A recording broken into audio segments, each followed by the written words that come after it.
اتباع کس چیز کی کرنا ہے اس کی رہنمائی، اور کس چیز سے بچنا ہے اس کی بھی رہنمائی، دونوں ضروری۔ حق کی اتباع کرو بھی بتانا ضروری ہے، اور ناحق سے بچو یہ بھی بتانا ضروری ہے۔ تو بھائی اللہ تبارک و تعالیٰ نے کیا فرمایا؟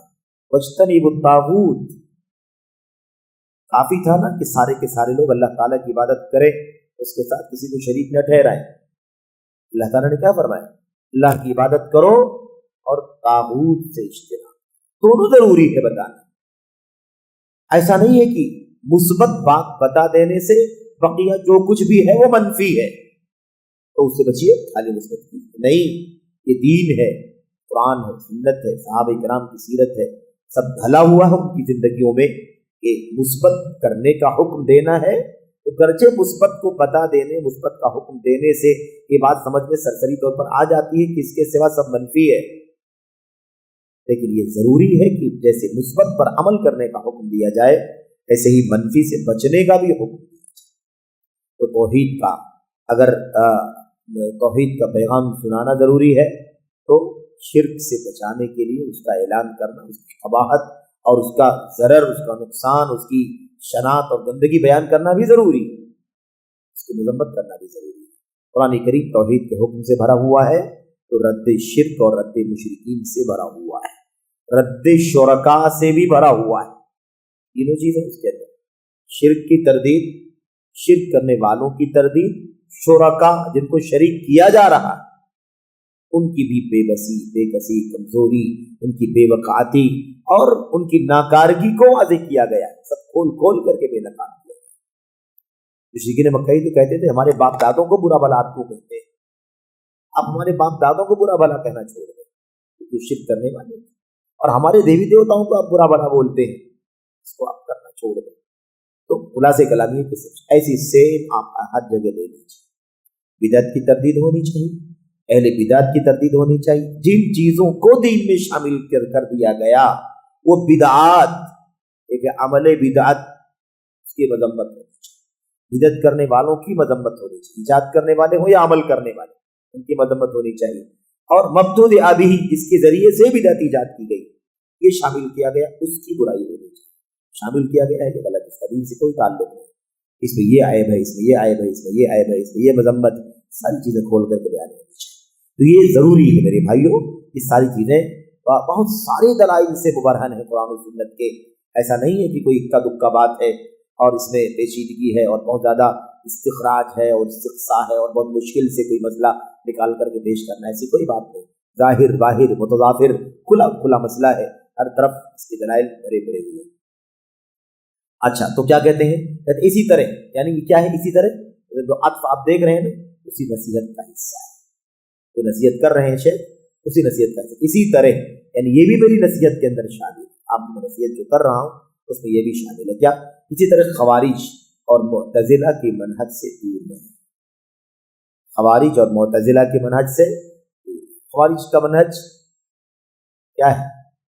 بہت آسانی سے جھٹکے سے دین اسلام سے باہر نکال، دین سے خارج کر دے، اور پھر وہ جو ساری تفصیلات آپ نے سنا ہے، ولی امر کے خلاف جھنڈا بغاوت کا اٹھانا، عوام الناس کو اکسانا، دونوں کے درمیان راعی رعیہ کے درمیان نفرت اور دشمنی پیدا کرنا، یا ایسے ہی علم سے دور کرنا، اہل علم سے دور کرنا لوگوں کو، اور بجائے اس کے کہ ولی امر سے غلطیاں اگر ہو رہی ہیں تو اصول و ضابطے کے مطابق، سنت الشریعت کے مطابق کیا حقوق بنتے ہیں اس کا اسے بروئے کار لایا جائے، اس پر عمل کیا، اس کے بجائے ان کی برائیاں لا کر کے برسر منبر اور برسر میدان، آج کل تو میڈیا ہے اس کے ذریعے سے ساری دنیا کے سامنے عام کیا جائے، اور ان سے نفرت دلانے کی اور لوگوں کے دلوں میں نفرت بھرنے کی کوشش کی۔ اللہ کے نبی نے فرمایا تھا کہ سب سے بہترین ائمہ اور عمرا تمہارے وہ ہیں من تدعون لهم ويدعون لكم، غالباً الفاظ روایت کے شاید ہو سکتا ہے مجھے زبان پر صحیح سے نہ ہو، کما قال نبی صلی اللہ علیہ وسلم کہ سب سے بہتر ائمہ اور عمرا تمہارے وہ ہیں جو تمہارے لیے دعا کریں اور تم ان کے لیے دعا کرو، وشرار ائمتکم الذین تلعنونهم ویلعنونکم، اور تمہاری بدترین ائمہ وہ ہے جو تم پر لعنت کرتے ہو اور تم ان پر لعنت کرتے ہو۔ یہ ہے شر اور خیر کا معیار۔ اور لوگوں نے کیا بنا رکھا ہے؟ لوگوں نے بنا رکھا ہے کہ جو ائمہ اور حکمران اور شاہان کی مذمت نہ کریں، برائی نہ کریں، ان کی عیبجوئی نہ کریں، وہ سب سے بدترین لوگ ہیں۔ اور جو برائی کرنے والے ہیں، عیبجوئی کرنے والے ہیں، گالیاں دینے والے، لعنت بناوت کرنے والے اور ان کی جان مال کو حلال سمجھنے والے لوگ ہیں، اس کی دعوت دینے والے لوگ ہیں، وہ سب سے بڑے خیر خواہ ہیں امت کے لیے، اور سب سے بڑے خیر خواہ ہیں عوام کے لیے، خواص کے لیے، اور سب سے زیادہ وہ پیروکار ہیں کتاب و سنت کے اور اس کے درمیان۔ یہ باور کرانے کی کوشش کی ہے۔ تو خوارج کے منہج سے بچنا، اور ایسے ہی معتزلہ کا منہج، معتزلہ جب کہہ دیا جائے آپ سمجھ لیجیے کہ عقلانیت کے، عقل پرستی کے، لاجک کے، دانشوری کے جتنے راستے ہیں دین کو ماننے کے لیے اور دین میں جن چیزوں سے بچنا ہے اس کے لیے عقل کا استعمال کرنے کے جتنے بھی میرے بھائی راستے چل رہے ہیں، سب کے سب اس اعتزال کے اندر شامل ہو رہے ہیں۔ عقل پرستی کی بنیاد پر حکم الہی کو ٹھکرانا، حکم رسول کو ٹھکرانا، فہم سلف کو ٹھکرا دینا ہے کہ نہیں؟ اب عقل پرستی کی بنیاد پر معجزات کا انکار کرنا، حدیث کا انکار کرنا، خواہ بخاری کے اندر کیوں نہ ہو، ہے کہ نہیں؟ انبیاء علیہ السلام کے ایک طرف عصمت کی بات کرنا، دوسری طرف اپنی عقل کی بنیاد پر ہی اللہ تبارک و تعالیٰ کے انبیاء علیہ السلام کے معجزات کا انکار کر دینا، ان کی عظمتوں کا انکار کر دینا، ان کے لیے بہت ساری آیات بینات اللہ تبارک و تعالیٰ نے اتاری ہیں، ان کا انکار کر دینا، جیسے عقل کے نتیجے میں، عقل پرستی کے نتیجے میں۔ ایسے ہی بہت ساری چیز حدیث میں کیڑے نکالنا، ہے کہ نہیں؟ قرآن کریم کی منمانی تفسیر کرنا، منمانی اس کا حدیثوں کے منمانی تفسیر کر لینا، اللہ کے نبی علیہ السلام کے صحابہ کرام کی شان میں گستاخیاں کرنا، ان کی برائیاں کرنا، ان کی چھوٹی چھوٹی جو بشری تقاضے کی کچھ غلطیاں ہو سکتی ہیں جو ان کی نیکیوں کے سمندر میں نہ جانے کہاں کھوئی ہوئی ہے، غائب ہے، ان کو ہے نا نکال کر کے باہر لانے کی کوشش کرنا، گندے الفاظ، بازاری قسم کے الفاظ نبی کے صحابہ کرام کے بارے میں استعمال کرنا، سب کیا ہے یہ سب کے سب اپنی عقل پرستی دانشوری ہے جو ایک لفظ اعتزال کے اندر شامل ہے، جدید اعتزال ہو یا قدیم اعتزال، اور جتنے نام آپ نے پورے جدید مناہج کے سلسلے میں آپ نے پڑھے ہیں، سنے ہیں، اس سارے کے سارے پوری خارجیت، ماضی والی خارجیت اور جدید خارجیت اور اس کے جو علم بردار ہیں اس نام سے نہیں ہے لیکن اس مشن پر ہے، اس سارے کے سارے نام جتنے بھی نام آپ نے سنے ہیں، حسن بننا ہو، سید قطب ہو، محمد قطب ہو، اور محمد سرور نائب زین العابدین ہو، مولانا مودودی ہو، یا اور جو بھی ان کے راستے پر چلنے والے آج کل کے لوگ ہیں، قرضاوی ہے، یا آج کل جو سعودی عرب کے اندر اور دیگر خلیج کے ممالک میں یا گلف وغیرہ کے باہر، گلفی کے لوگ ہیں باہر رہتے ہیں، مثال کے طور پر یورپ وغیرہ میں، یہ سارے کے سارے لوگ ہے نا، اس کے اندر یہ اس وقت ان کے خاص مطلب علم بردار ہیں، زبان سے، قلم سے، میڈیا سے، مقبولیت سے فائدہ اٹھا کر کے خارجیت کو، اعتزال کو بڑھاوا دینے کا کام سمجھ رہے ہیں۔ اس مثال کے طور پر سلمان بن فہلت عودہ ہو، یا مثال کے طور پر سفر الحوالی ہو، یا عائز کرنی ہو، یا سلیمان بن ناصر العلوان، اور بھی جتنے لوگ ہیں یہ نا، ادھر مصر وغیرہ کے اندر وہ کیا نام ہے، کچھ نام ہے مجھے اس وقت یاد نہیں آ رہے ہیں، تو یہ سارے کے سارے لوگ کیا ہیں، اسی راہ کے راہ۔ تو اعتزال خوارج کی منہج کیا کہا، اسی طرح خوارج اور معتزلہ کی منہج سے دور رہے۔ دیکھیے جو نصیحت اور بیان کے اسلوب میں مسلم حکمرانوں کے خلاف بغاوت، ان کی ہرزہ سرائی، بے عزتی، شدت و جارحیت اور نفرت انگیزی کا رویہ اپنا، نصیحت کے نام پر ہی یہ کام ہو رہا ہے۔ کیا کہتے ہیں یہ سارے خارجی، کیا کہتے ہیں، ہم سے زیادہ کوئی دین اور امت کے لیے خیر خواہ نہیں ہوگا، یہ حکمران دیکھو یہ گناہ کا کام کر رہے ہیں، یہ گناہ کا کام کر رہے ہیں، یہ ایسا کر رہے ہیں، یہ ایسا کر رہے ہیں، یہ صغیرہ کر رہے ہیں، یہ کبیرہ کر رہے ہیں، دائرہ اسلام سے باہر ہو گئے ہیں، ایسے لوگوں کو اپنا حاکم کیسے بنایا جا سکتا ہے، اس لیے ان کے خلاف بغاوت کا جھنڈا اٹھاؤ، اور اگر یہ مانتے تو ٹھیک ہے ورنہ فوریز ہی کرو، ہتھیار اٹھاؤ۔ تو یہ سارے کام کس نام پہ ہو رہے ہیں، نصیحت اور خیرخواہی کے نام پر ہو رہے ہیں، نصح کے نام پر، خیرخواہی کے نام پر، حق کا علم لے کر کے ہم اٹھیں، اس نام پر یہ سارے کام ہو رہے ہیں۔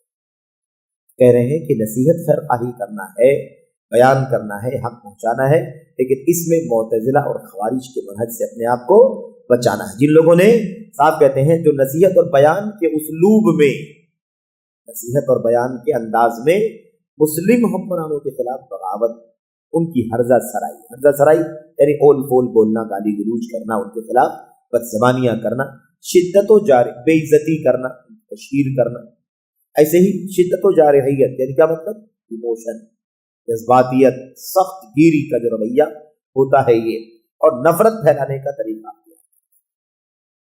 یہ سارے کام کرتے ہیں معتزلہ اور خوارج۔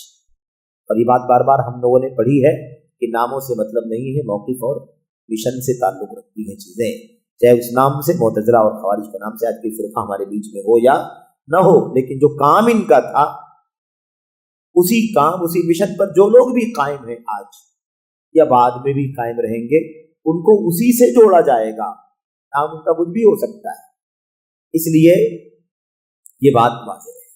تو ان لوگوں کا کام کیا ہے؟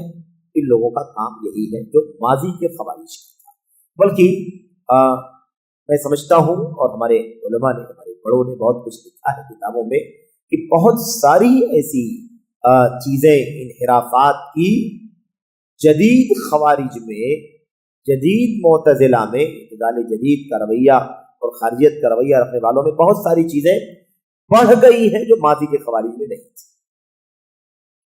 قدیم خوارج میں جو چیزیں نہیں تھی وہ اس دور کے خوارج میں، جو اس نام سے نہیں جانے جاتے، دوسرے ناموں سے جانے جاتے ہیں، لیکن ان کے یہاں بہت ساری چیزیں مزید ہیں جو پہلے والوں کے ہیں۔ یہ مسئلہ ہے، اور یہ ظاہر بات ہے کہ یہ تو تقاضوں سے تعلق رکھنے والی چیزیں ہیں۔ آج کل کا دور ہے تو آج کل کے دور کے حالات کیسے ہیں، وہ حالات زمانے میں نہیں تھے۔ آج کل میڈیا کی طاقت ہے، پروپیگنڈا کی طاقت ہے، اور تھوڑا بہت کہیں نہ کہیں ماضی میں ہو سکتا ہے کسی چیز کی کوئی رعایت کرتا رہا ہو کسی بنیاد پر، آج تو بھی باقی نہیں بچا، سمجھ رہے؟ اور یہ ہر چیز میں، ہر پہلو سے اس چیز کو آپ سمجھیں۔ آپ دیکھیں شیخ الاسلام محمد بن عبد الوہاب رحمۃ اللہ علیہ نے تو فوائد الاربع میں کیا لکھا، کہاں یہ بنیادی بات، ایک چوتھا جو قاعدہ ہونا چاہتے ہیں، کیا کہا ماضی کے مشرکین اور آج کل کے مشرکین میں بھی ایک بہت بڑا فرق ہے۔ پچھلے جو شرک کرنے والے مشرکین تھے ماضی میں، عہد رسالت کے مشرکین یا عہد سلف کے مشرکین جو تھے، مشرکین مکہ اور وغیرہ، ان کا معاملہ کیا تھا؟ ان کا معاملہ یہ تھا کہ یہ لوگ جب خوشحال رہتے تھے نا، خوشحال، حالات اچھے ہیں، صحت ہے، تندرستی ہے، عافیت کوئی مسئلہ نہیں ہے، تبھی شرک کرتے تھے۔ تبھی کیا کرتے تھے؟ تبھی شرک، دیوی دیوتا، لات منات عزا کے سامنے جایا کرتے تھے، لیکن جب کشتی بھور میں پھنستی تھی، مشکل میں ہوتے تھے، تو اللہ تعالیٰ کو یاد کرتے تھے۔ لیکن آج کل کا مشرک خوشحالی میں بھی بدحالی میں بھی، دونوں حالت میں اللہ تبارک و تعالیٰ کے در کو چھوڑ کر کے غیر اللہ کے در پر جاتا ہے، سر ٹیکتا ہے۔ تو آپ دیکھیے، یہ اندازہ لگا لیجیے کتنا فرق ہے۔ تو اس طرح کے مسائل آج بھی موجود ہیں، دیگر بہت سارے پہلوؤں میں اس کا تجزیہ کرنے کی ضرورت ہے، بہت ساری چیزیں ہمارے سامنے اس کی مثال میں آ جائیں۔ اچھا، اس کے بعد اللہ کے نبی علیہ السلام کی حدیث بیان کرتے ہوئے کہتے ہیں کہ ٹھیک ہے، نصیحت کرنا ہے، خیر خواہی کرنا ہے، اگر ولی امر سے، حاکم سے کوئی غلطی بھی ہو رہی ہے، صغیرہ گناہ ہے، گناہ کبیرہ ہے، 1 گناہ ہے، 2 گناہ ہے، 10 گناہ ہے، 100 گناہ ہے، لیکن وہ سب گناہ کبیرہ ہے، کفر اور شرک تک نہیں پہنچتا، کفریہ کام نہیں ہے، شرکیہ کام نہیں ہے، دائرہ اسلام سے خارج کر دینے والا کوئی اقدام نہیں ہے، ایسی صورت میں کیا کرنا ہے؟ ایسی صورت میں ہمیں انہیں دائرہ اسلام سے باہر نہیں نکالنا۔ لیکن یہ لوگ نصیحت اور خیر خواہی کے نام پر اس رویے کو اختیار کرتے ہیں جو خوارج کا اور معتزلہ کا رویہ ہے۔ اللہ کے نبی علیہ السلام نے فرمایا تھا یسروا ولا تعسروا، آسانی پیدا کرو، مشکل پیدا نہ کرو، اور کیا کہا تھا وبشروا ولا تنفروا، اور خوشخبری سناؤ، بشارت دو، نفرت مت پیدا کرو، نفرت نہ دلاؤ۔ اس سے کیا معلوم ہوتا ہے؟ اس سے معلوم یہ ہوتا ہے، یہ حدیث اللہ کے نبی علیہ السلام کی جو آپ نے حکم دیا ہے، اس کی بہت ساری حدیثوں میں بہت زیادہ وضاحت بھی موجود ہے۔ جیسے لکھا اللہ نے آسانی کرو، مشکل مت پیدا ہے نا، بشارت سناؤ اور نفرت پیدا مت کرو، نفرت مت دلاؤ۔ اس کی تفصیل اللہ کے نبی کے حدیث میں موجود ہے۔ اللہ کے نبی نے فرمایا